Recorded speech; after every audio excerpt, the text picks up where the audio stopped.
नमस्कार, doctor speak में आप सभी का स्वागत है। देश में कोरोना वायरस के दैनिक मामलों में लगातार गिरावट दर्ज की जा रही है, लेकिन इसके बावजूद बहुत जरूरी है कि वैक्सीन लगवाने के साथ ही हम कोविड से जुड़ी हर सावधानी का कड़ाई से पालन करें।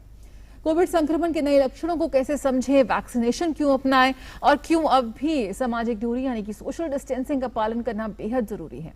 कोविड से जुड़े आपके हर सवाल का जवाब देंगे हमारे विशेषज्ञ। हमारी फोन लाइंस खुल चुकी हैं, इसके साथ ही आप हमारे फेसबुक पेज और ट्विटर के जरिए भी अपना सवाल भेज सकते हैं।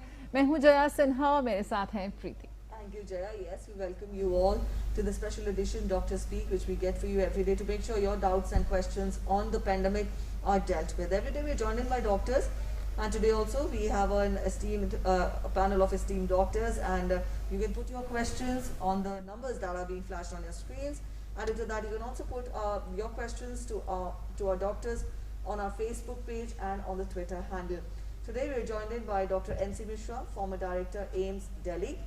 Dr. Rajiv Sood, founder, Dean, Atal Bihari Vajpayee Institute of Medical Sciences and Dr. Arman Hospital, and Dr. Yasir Islam, Associate Professor, Department of Medicine, Lady Harding Medical College. We welcome all of you this afternoon on the show. To begin with, Dr. Mishra, I would want you to explain what are the or in fact how do we see the different variants of the same virus that are striking different parts of the world in different parts of the world in different ways. I would want you to give an understanding of what are these variants of the virus that are striking different countries. Yeah, see, as we all have been discussing on your DD News also and other electronic media channels, the coronavirus, which comes from the family of SARS viruses, which is respiratory virus, and they are RNA viruses, ribonucleic acid viruses. And these are basically unstable viruses. They change their character very fast as and when there is a pandemic kind of a situation. And this we all know very well from our experience from flu virus or influenza virus that every year the vaccine has to be produced from a new strain which has been developed. Now, when this happens, these viruses basically have a RNA and they have proteins on their surface, a spike protein in case of coronavirus. That's how its name comes from corona, that these spike proteins, which are amino acids basically, the S1 and S2 proteins, and these amino acids, they can change their position. And when they change their position, we call it a variant. Now, the variant are of two types, variant of concern and variant, the other variants, which are also there, but of interest.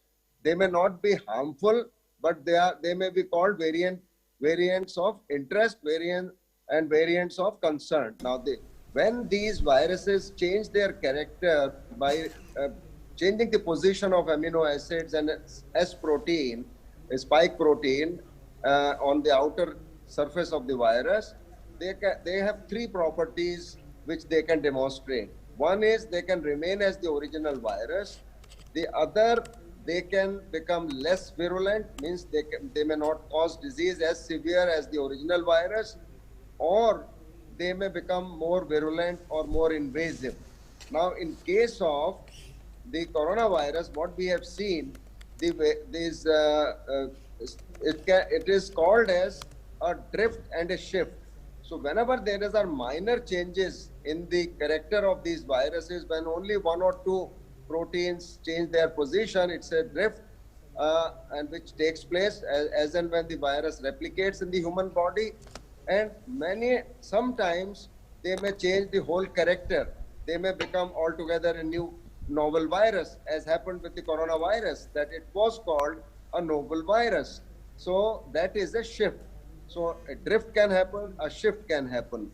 And then, as we have seen, whenever these changes take place, then we saw that original coronavirus, which was there in 2010, we did notice some changes in their character by drifting and by shifting these proteins, but it did not become more virulent. But then it was noticed in UK, what is now called the Delta variant of that virus became more infectious, 10 times more infectious than the original coronavirus. If the original coronavirus was infecting from one individual to 4 individuals, that was infecting 10 individuals. Then again, what happened, then this year when we noticed so much infection in India, in Maharashtra, in Kerala, in Punjab, in Delhi, in UP and other places, we noticed that when the genomic sequencing was done, we realized that there was almost 60% genomic sequencing which was done on these infected individuals. The samples collected had one or the other variant, what we popularly called as a double mutant or triple mutant. Similarly, Bengal strain, similarly Andhra, similarly Karnataka, 44% of the samples collected had variations, and some of them they become variant of concern, which are given numbers like B.1, 0.167 or something like B.1, 0.617 and D 84, G, something like these. The virologists give these numbers, which are of basically scientific interest. But for lay public or all of us, what we need to know that whether it's variant, it is not a variant, we still need to take the same precautions as we have been taking for the infection otherwise. So our approach doesn't change. The only interest which they can generate whether whatever vaccines we are giving, whether they'll work against the variants also. So far what we have been given to understand by our scientists, by the virologists, the most of the vaccines basically like Covaxin and Covishield, they are likely to work against most of the variants if it is not a total shift. And then even we know that these RNA vaccines, mRNA vaccines, which have been produced in USA, they have also been modified to work against these variants. So that is where the challenge lies, that we have to keep doing this genomic sequencing to know whether the virus has changed, whether there are variants of concern or there are just simple small drift, which actually we don't bother about. So I think it's a very important exercise we have to undertake continuously as the pandemic goes.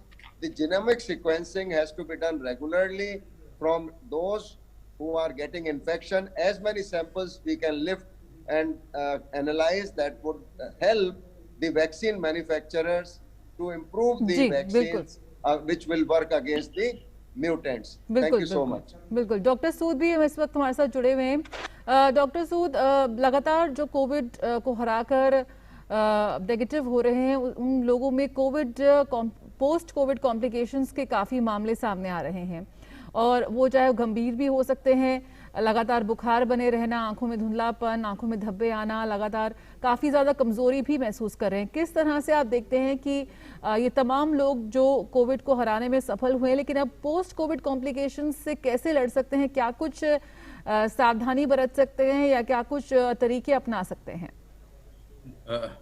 देखिए, ये जो Covid infection है, इसके बाद इसकी 2 phases हैं। पहली phase में तो वायरस रेप्लिकेट होता है, रिप्रोड्यूस होता है, उसको अपना नंबर बहुत मिलियंस में कॉपीज करके बढ़ा लेता है और पहला हफ्ता तो उसमें निकलता है जब गले में इरिटेशन, बुखार और ये सब सिम्टम्स आते हैं। महामारी में वैज्ञानिकों ने बनाया बहुत ही कम समय में बनाई। तो उसके बाद जब आपका सेकंड वीक आता है, सेकंड वीक के अंदर आपका जो इससे लड़ने के लिए हमारी बॉडी का रिस्पॉन्स है, इन्फ्लामेटरी रिस्पॉन्स, वो आगे आता है और एक थ्रोम्बोजेनिक के रिस्पॉन्स भी आगे आता है। अब जब आपका ये वायरस की फेज जो है ये खत्म हो जाती है 7 से 10 दिन में शुरू में, तो उसके बाद हमारी बॉडी में जो डैमेज होती है वो साइटोकाइन स्टॉर्म से होती है और थ्रोम्बोजेनेसिस से होती है।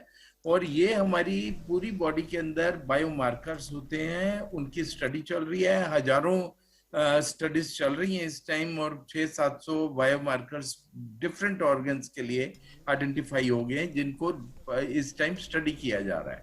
इसके अंदर आपके लीवर से लेके लीवर, किडनी, लंग्स, आपका हार्ट और वेसल्स, ये सारे के सारे जो हैं अफेक्ट होते हैं। और ये अफेक्ट अगर आप ध्यान ना दें, मरीज को ये चाहिए कि अपना लाइफस्टाइल, अपना डाइट, अपनी एक्सरसाइज, अपनी स्पेशली लंग्स का कंप्लायंस बढ़ाने वाली एक्सरसाइज, ये सारी की सारी आप करते रहें और उसको बढ़ाएं थोड़ा सा इस पीरियड में, जिससे कि आपकी बॉडी रिकवर हो, आपकी जो डैमेज परमानेंट ना हो जाए, क्योंकि ये डर रहता है कि ऑर्गन्स में परमानेंट डैमेज हो सकती है, प्रोग्रेसिव डैमेज हो सकती है। तो इस सब को रोकने के लिए, जैसा आपने सिम्टम्स बताए कि थकावट के सिम्टम, स्मेल ना आना, ये थोड़ा किसी मरीज में लंबे टाइम तक रह सकता है, टेस्ट और स्मेल की प्रॉब्लम्स। उसके बाद हमारे को जो थ्रोम्बोएम्बोलिक फिनोमेनाज हैं ये हो सकती हैं, ब्लड क्लॉटिंग, हार्ट पे इफेक्ट हो सकता है, हार्ट अटैक के केसेस देखे गए हैं, लंग्स का कंप्लायंस कम हो सकता है, जिनको ऑलरेडी डिजीजेज हैं लंग की या किडनी की डिजीज उनकी बढ़ सकती हैं, जैसे रीनल एक्यूट रीनल इंजरी हो सकती है। और ये इंजरी जो है वो बढ़ सकती है जिन पेशेंट में ऑलरेडी थी, और अगर उनको आईसीयू केयर की जरूरत हुई, और ये खत्म नहीं होती इसके साथ, रिकवरी के साथ। ये जब आप 14 दिन और से 17 दिन के बीच में आपको रिकवर डिक्लेयर कर दिया जाता है, उसके बाद ये पोस्ट कोविड सिंड्रोम चलता रहता है। और अगर ध्यान ना दें तो हमारी बॉडी के डिफरेंट ऑर्गन्स फर्दर डैमेज हो सकते हैं। बिल्कुल, तो हमें इसमें ध्यान रखना है, जो सिम्टम्स हमें आ रहे हैं सामने उनका बिल्कुल ध्यान रखना है, पोस्ट कोविड भी ख्याल रखना है। कॉलर यहाँ पे ले लेते हैं, सोहनलाल गुड़गांव से हमारे साथ जुड़े हुए। जी, अपना सवाल पूछिए सोहनलाल जी।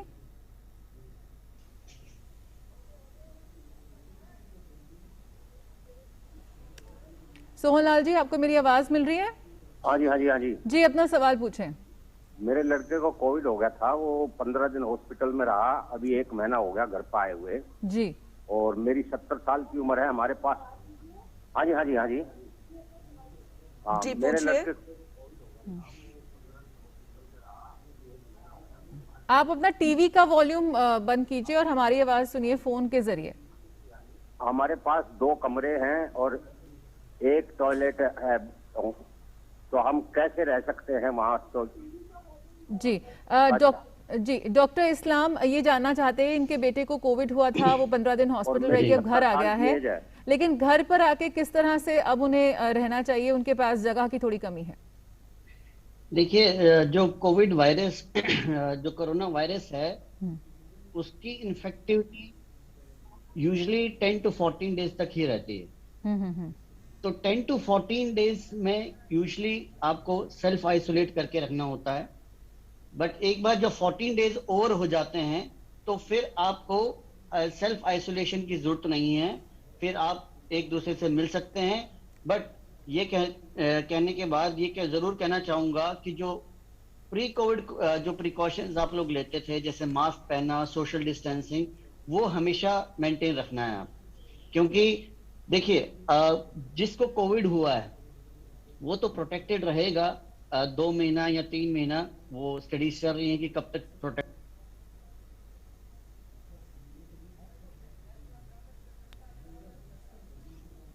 Hello ji, please. तो आपको जो है 14 डेज तक आइसोलेटेड रहना है। उसके बाद जो पहले से प्रिकॉशंस लेते थे, मास्क पहनना, सोशल डिस्टेंसिंग, वो तो आपको कंटिन्यू करना है जब भी आप बाहर जाते हैं। लेकिन जहां तक आपस में मिलने की बात है घर परिवार की, 14 डेज के बाद आप सेल्फ आइसोलेशन को एंड कर सकते हैं, आप एक दूसरे से मिल सकते हैं। बिल्कुल, तो सोहनलाल जी, उम्मीद करते हैं आपको आपके सवाल का जवाब मिल गया होगा। 14 दिन के बाद आप अपना आइसोलेशन खत्म कर सकते हैं, पूरी सावधानी बरतते हुए आप लोग सभी साथ में रह सकते हैं। Alright, Dr. Islam, just a while back, Dr. Misra had told us about the different, how the virus changes its variants. When a person tests positive for the virus, home isolation is suggested. When is it that a person requires hospitalization? When we talk of the severity of the virus that was seen last year or this year, how far have the symptoms changed, and when is it that a person should know that it is time for hospitalization? One thing I would like to make clear here is, in spite of all the variants which we are getting, whether it is variant A or B, the clinical symptoms and the clinical scenario and the degree of severity has not changed. The virus may be infective, it may spread faster, it may spread millions of people, but what we have seen in the previous as well as this wave, the symptoms and the severity has remained the same.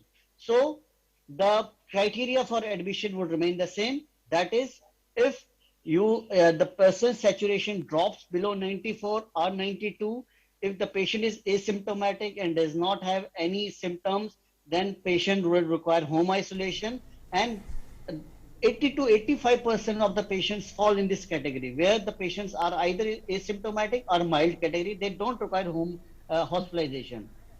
Only those patients who where the saturation of the patient is falling below 94 or 92, then only the patient would be requiring hospitalization.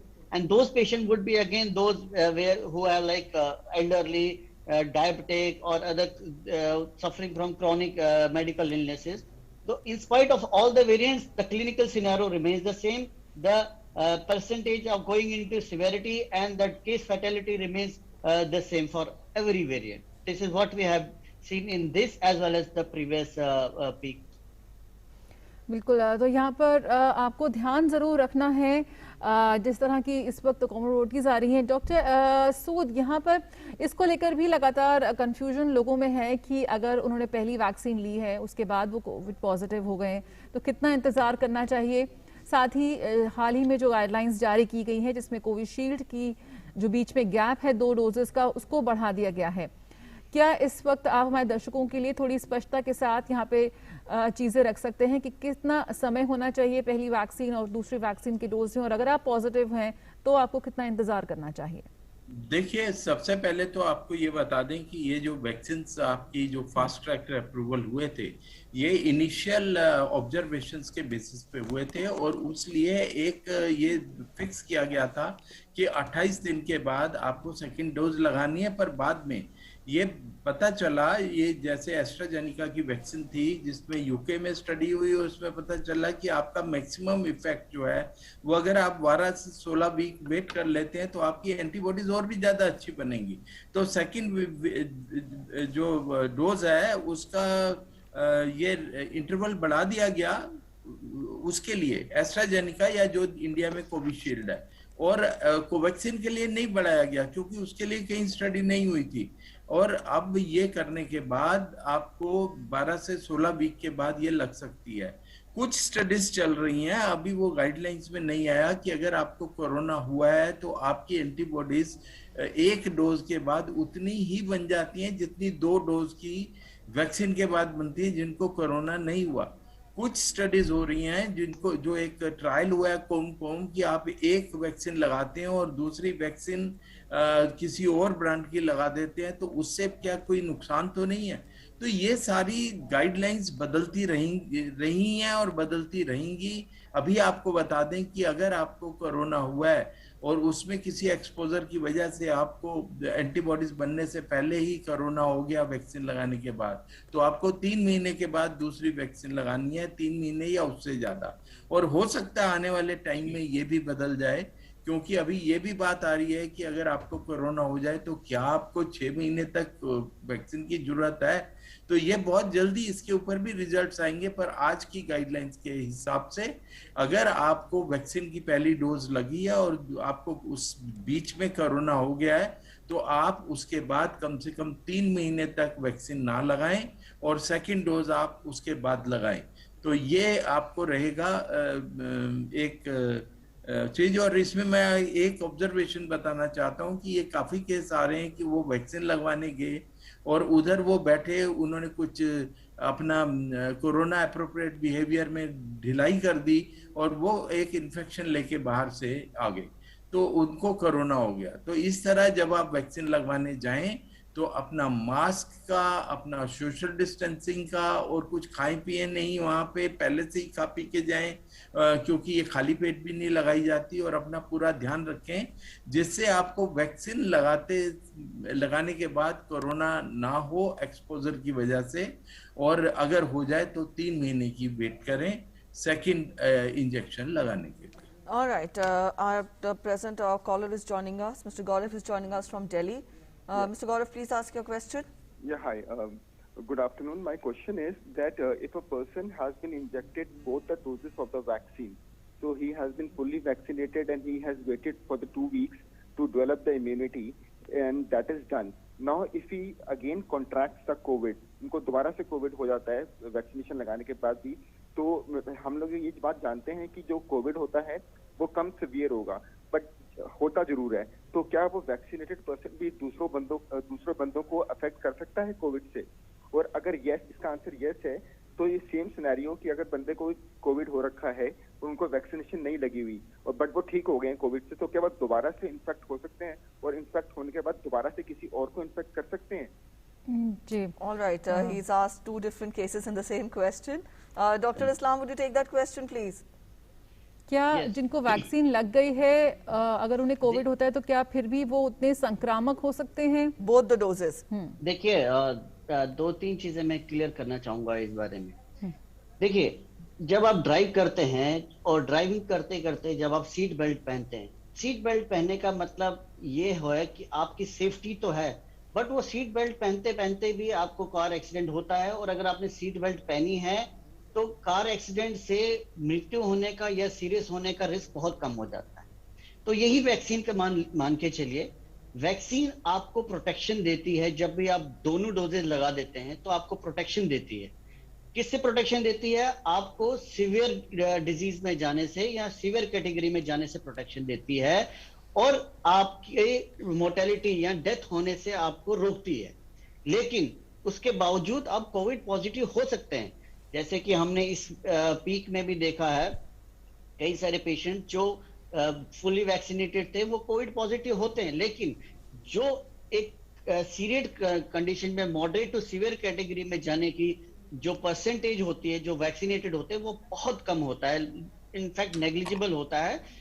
कुछ और factors भी होते हैं Covid में death होने के, शायद वो फैक्टर्स इफेक्ट में आए हों, लेकिन वैक्सीन बिल्कुल सेफ है और आपको सीवियर कैटेगरी में जाने से रोकती है और आपको कोविड से होने से डेथ से रोकती है। तो ये एक इंपॉर्टेंट चीज है।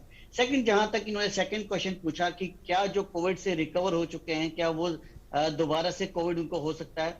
देखिए, जब आपको कोविड होता है तो आपकी बॉडी में एक एंटीबॉडी डेवलप हो जाते हैं, तो वो एंटीबॉडी आपको प्रोटेक्शन देते हैं। वो जैसे कि डॉक्टर सूद ने भी कहा, वो period of protection can be 3 months, it can be 6 months, और it can be life time also. इस पे स्टडीज चल रही हैं।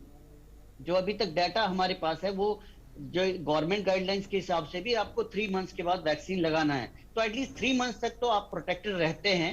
उसके बाद आप दोबारा से वैक्सीन लगाइए। वैक्सीन से आपके एंटीबॉडीज और आपकी जो इम्यूनिटी है और ज्यादा बढ़ जाएगी और आगे जाके भी आपको प्रोटेक्शन मिलेगी कोविड से होने से।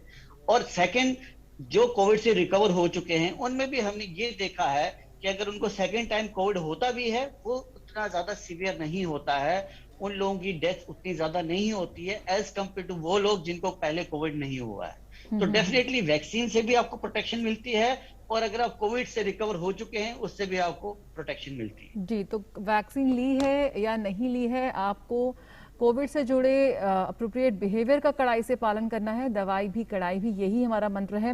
डॉक्टर सूद, यश कुमार यहाँ पर पूछना चाहते हैं कि पोस्ट कोविड कॉम्प्लिकेशन जैसे हमने बात की थी, तो ऐसे में स्किन रैशेस से ये ग्रस्त हैं, तो ऐसे में क्या कुछ कर सकते हैं ये? देखिए, स्किन रैशेस जो है, ये जो म्यूटेंट आया है, वेरिएंट आया है, इसके अंदर एक नया सिम्टम है। ये जो पहली वेव थी उसके अंदर स्किन रैशेस नहीं थे और अब ये स्किन रैशेस जो आ रहे हैं और ये चले जाते हैं जब आपकी रिकवरी पीरियड है। जिस तरह आपकी स्मेल और टेस्ट वापस आ जाते हैं ऐसे ही स्किन रैशेस भी चले जाते हैं। फिर भी आप अपना ब्लड के इन्वेस्टिगेशन कराएं, अपना प्लेटलेट काउंट भी करवाएं। कई बार प्लेटलेट काउंट में थोड़ी सी गड़बड़ हो सकती है, तो उसको भी देखें, या आपने कुछ दवाइयां जो ली हैं या स्किन एलर्जी आपको पहले से थी। पर आपको ये बता दें कि स्किन रैशेस अगर आपको हुए हैं इस कोविड के साथ, तो एक ये नया सिम्टम है जो सेकेंड वेव में आया है, और ये समय के साथ आपके ठीक हो जाते हैं। फिर भी अगर ये ठीक ना हो तो ये दवाई का रिएक्शन तो नहीं है या कोविड के रैशेस ही हैं। ये सब देखने के लिए आप एक चर्म रोग चिकित्सक को, जो डर्मेटोलॉजिस्ट है, उसको संपर्क करें। और जहां तक आज की सिम्टम्स हैं कोविड रिलेटेड, ये ठीक हो जाएगा। All right, Dr. Spooth, I would want you to spell more clarity on efficacy of the vaccine. If a person has taken both the doses of the vaccine and is done with the course of the vaccine, just a while back you were telling us that when we talk of the symptoms, it is like to each his own. You know, the cases there when we talk of the symptoms and the variants of the virus is it also. If a person is done with the vaccine course, how prone is he to get infected with another more severe mutant of the virus? Will the vaccine be effective against any number of you know, variants that could be seen in the future of the virus? See, for the future variants, the last thing you ask, that I should make it clear that if it has to be studied, that the variants have come and vaccine is effective or not. Till now, whatever variants are there, they have been studied, and 75-80% they have been effective. So these are effective, but a time may come when suddenly some mutant come, because mutations occur once or twice in a month, and some mutant may come which is not responding to vaccine. But National Institute of Virology, which is there in Pune with India, we are capable of creating the effective vaccine within a month. So that situation has not come. Now coming to the after effects, the post-COVID scenario which we were discussing, so I should make it clear that vaccines are against the virus. Virus is antigen and vaccines are giving antibodies. So what creating antibodies. So what we are doing, that we are actually concerned with the virus directly when we are talking about vaccines. But the side effects and after effects are not because of the virus. They are because of the cytokine storm and thrombogenic phenomena inside the body. So these are the after effects of virus, and they will not be cured by or prevented by the vaccines. There are conservative treatment, there is appropriate treatment if there is a heart problem, lung problem, liver problem, kidney problem. Specific treatments are required. Specific preventions are required. Vaccines are not the solution of post-COVID syndrome. Now coming to how long this immunity lasts, this immunity has been tested, and in England the boosters have been started. After initial 2 doses, when the antibody levels start falling, we may need a booster. Like you know that for influenza virus, we give a booster every year. So that will the time will tell that how frequently the boosters will be required. Now coming to the corona infection itself, the virus infection itself and vaccine, both are antigens. Actually attenuated antigens we are giving, modified antigens we are giving, which will not cause the disease, but the presentation of antigen will result in the antibody reaction. And therefore now the studies are on that when the corona infection is already there, then how much immunity is created in the body and how much time we need. That's why we have increased now the interval. If corona is there, more than 3 months you can wait for the vaccine dose. and the study is also going on whether one dose is sufficient or we still need 2 doses, or we give 1 dose after corona and then we give booster. So these all the time will come, but I'll advise all the listeners that they should stick to government guidelines, the corona appropriate behavior, and we should not deviate from the guidelines, because whatever experiments are going on, whatever studies are going on, they are incorporated in the guidelines when there is evidence, when sufficient evidence is generated. So Right. Today we should follow the guidelines and corona appropriate behavior. बिल्कुल। Doctor Islam, यहाँ पर विपिन कुमार ये पूछना चाहते हैं कि दूध पिलाने वाली जो माँ हैं, क्या वो वैक्सीन ले सकती है? नर्सिंग मदर्स को लेकर भी लगातार सवाल यहाँ पर आ रहे हैं, आप इनको जवाब देंगे? जी बिल्कुल। अभी जो रिसेंट गाइडलाइन जो मिनिस्ट्री की तरफ से आई हैं, उसमें लैक्टेटिंग मदर्स वैक्सीन ले सकती हैं। They are included in the group जिसको जो वैक्सीन ले सकते हैं। सिर्फ अभी एक प्रेग्नेंट वुमेन है जो अभी तक हमारे पास स्टडीज के डाटा अवेलेबल नहीं है कि प्रेग्नेंट वुमेन में हम दे सकते हैं कि नहीं दे सकते, बट उसमें भी स्टडीज चल रही हैं।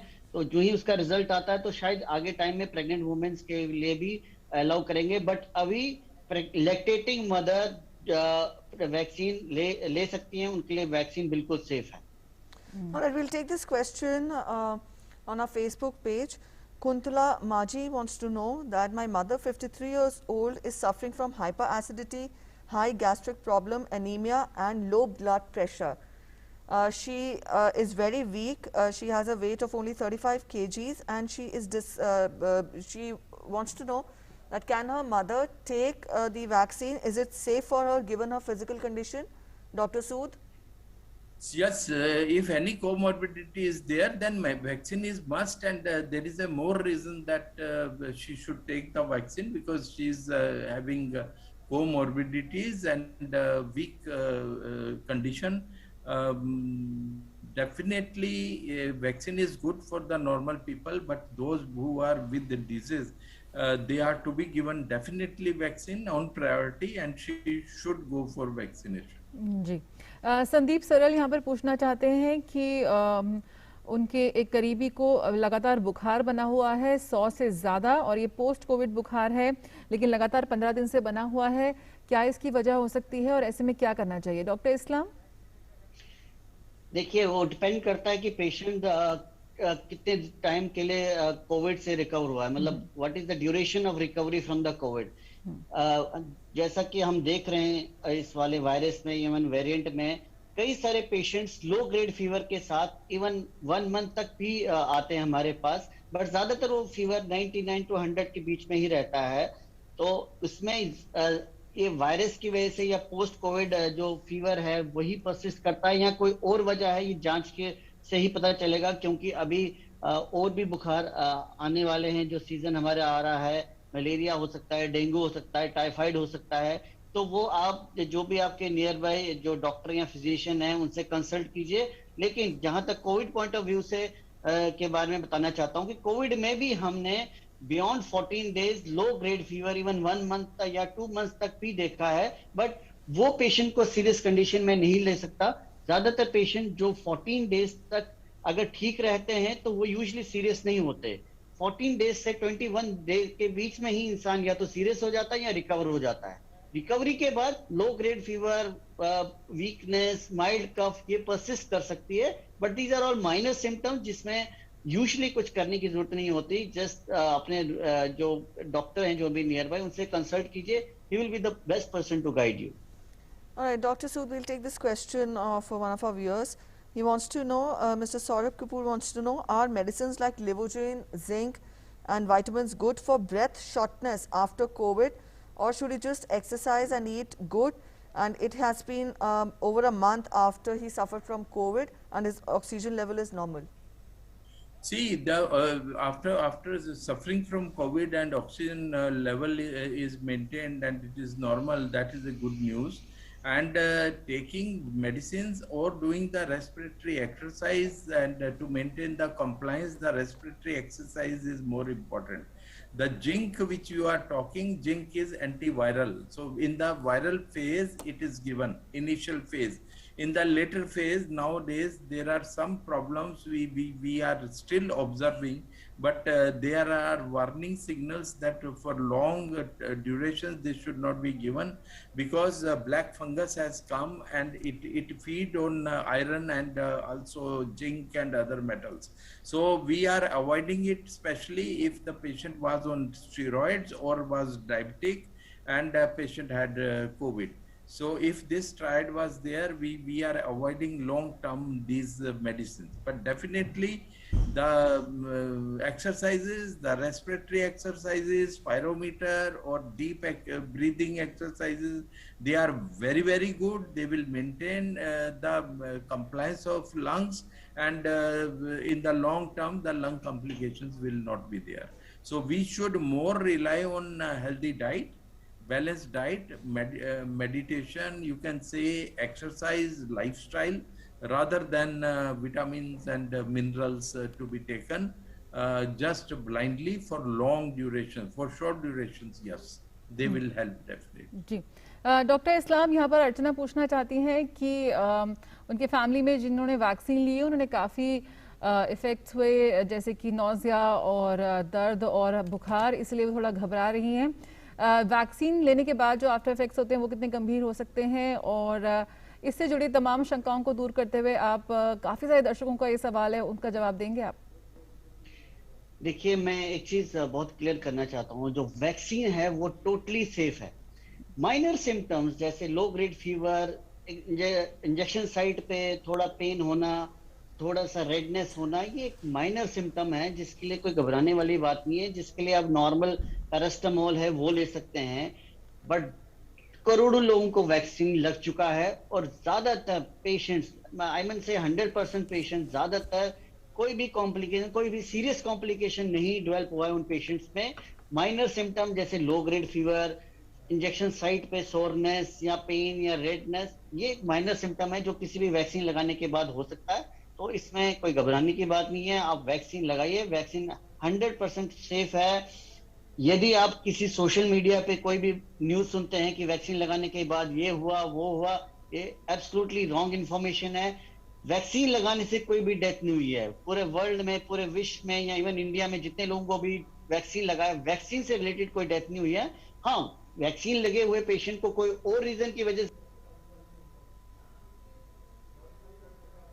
बिल्कुल, तो वैक्सीन पूरी तरह से सेफ है, और अगर आप एलिजिबल हैं वैक्सीन के लिए तो आपको ज़रूर वैक्सीन लेनी चाहिए, क्योंकि इस वक्त कोरोना के खिलाफ आपके पास दो ही कवच हैं, दो ही उपाय हैं। एक है आपका मास्क, सोशल दूरी, और दूसरा ये वैक्सीन। बहुत बहुत शुक्रिया डॉक्टर सूद, डॉक्टर इस्लाम और डॉक्टर मिश्रा का, जो हमारे साथ इस कार्यक्रम में जुड़े और इतने सारे सवालों के जवाब देने के लिए। बहुत बहुत शुक्रिया आप दोनों का। Yes, with that we come to the end of this edition of Dr. Speak this afternoon, but we could not take all the questions. You can still tune in to our next edition, which will be at 3 p.m. You can put your questions to the doctors there. Remember, wear a mask, wear it correctly and properly. With that, we end this edition here. Thanks for watching. Bye-bye. Namaskar.